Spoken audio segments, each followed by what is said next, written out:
Election reform groups are making progress at the State House on a bill providing more access to voting and voter registration. To talk about the comprehensive election modernization bill is our guest, the policy director from MassVOTE, Sara Brady. Thank you very much for being with us, Sara. Thanks for having me. Sara, in recent years, we have seen this pickup in voter turnout and enrollment, especially in areas where turnout had been historically low in Boston. So is this really just about the infrastructure and the timetable of voting? I think, we've made a lot of good strides both here in Massachusetts and I think, in some other parts of the country to increase voter participation, especially I'd say over the last, couple of presidential cycles. Infrastructure-wise, we definitely, we have an out-of-date election system, and we need to improve that. But I think it's also, there are still people that experience problems on election days. We saw that here in Boston in the 2012 presidential election, where there were some precincts that had waits that were a couple of hours long. So, it's not just about improving infrastructure; it's about a better voter experience. But we need to be doing both. And I guess politics deferred, sometimes politics lost. I mean, a lot of people, they don't want to spend 2 hours.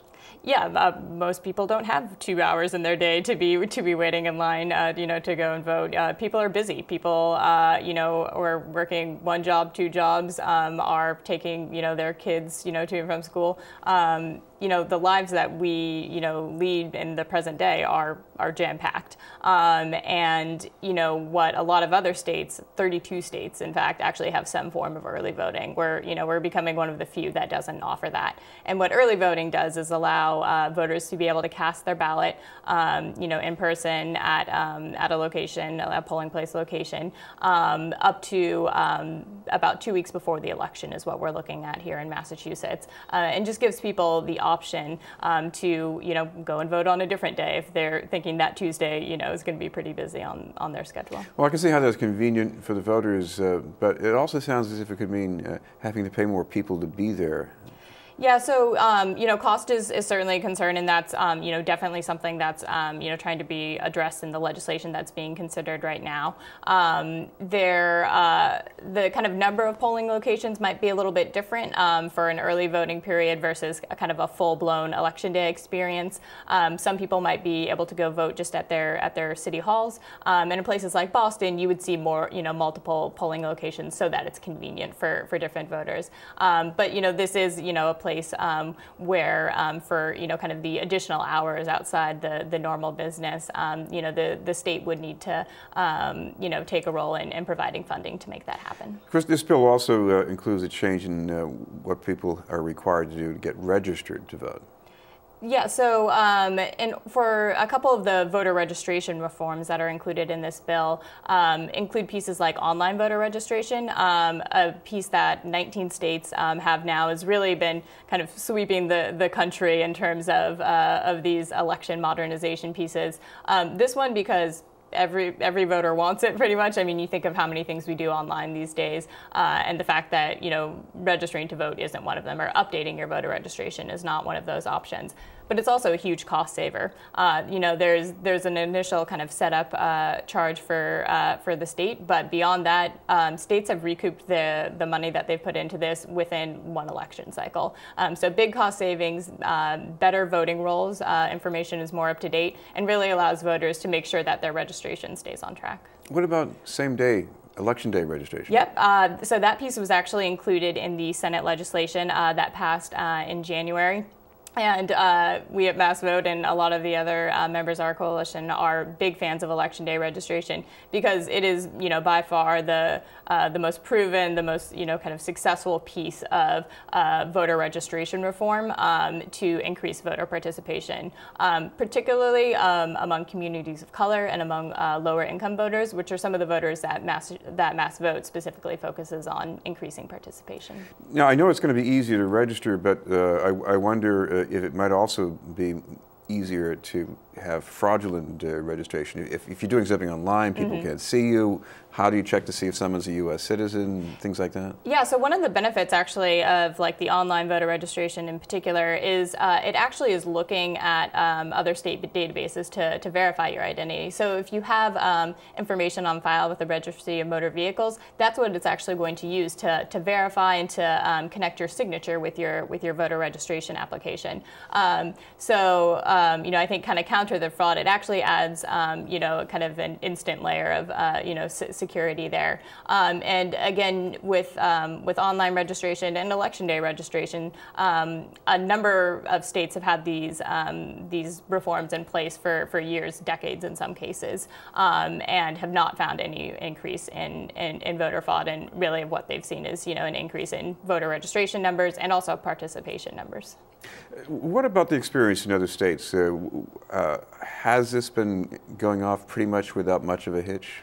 Yeah, I mean, I would say on most of these pieces, I mean, early voting is wildly popular in the states that have it. It's being expanded. It's not really being contracted. Online voter registration has they've actually done some surveys with folks in other states, and overwhelmingly the response has been positive from individual voters who are updating their voter registration pieces. And election day registration, again, it's that fail-safe. If for some reason your registration, is incorrect, or for some reason, you just happen to miss the deadline by one day, you have that opportunity to register and cast your ballot on election day, and that's something that voters really value. Well, I know these changes have appeal as far as mobilizing new voters, but there are people who've been voting for years.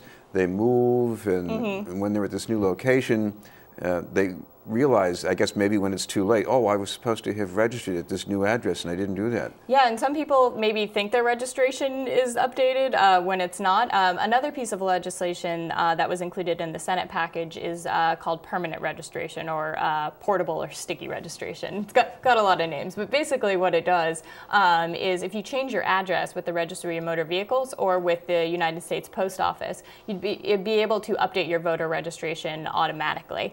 So it's a way for your registration to follow you, as opposed to you having to remember, each time that you move to update your registration. I think it's 1 in 10 people in Massachusetts move each year. We're a really mobile society now, and we really should be looking for ways to make our voter registration system, work with us, as opposed to us trying to fit into, an outdated system. What about getting high school students, at least on the path to voting? Yeah, so one of the components of the bill in the Senate bill was this pre-registration piece, which actually passed in the House in 2012 as well.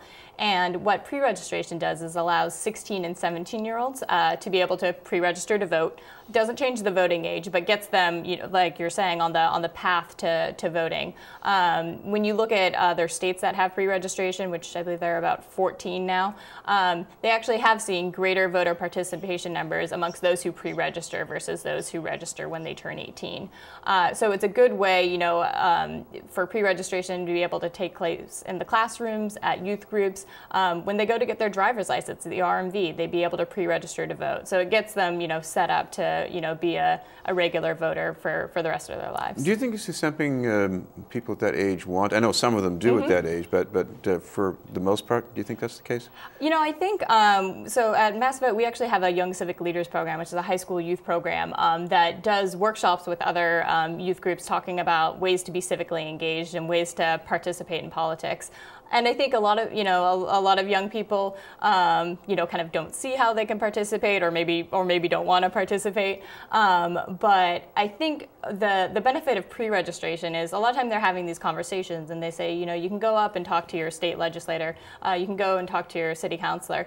But what pre-registration does is give you an opportunity to really, do something and take a stand and say that I'm a future voter, and I'm someone who, you need to talk to respect act as a constituent. So it allows young people, I think, to start having a say, a little bit earlier. And a lot of these young people are, they're working, they're applying to schools, they're engaged in society in a lot of ways. So. And as any candidate should know, that if they act like a voter, you got to treat them like a voter. Yes. Right. Thank you very much for being with us. Thank you. Sara Brady from MassVOTE. We'll have more news in just a moment.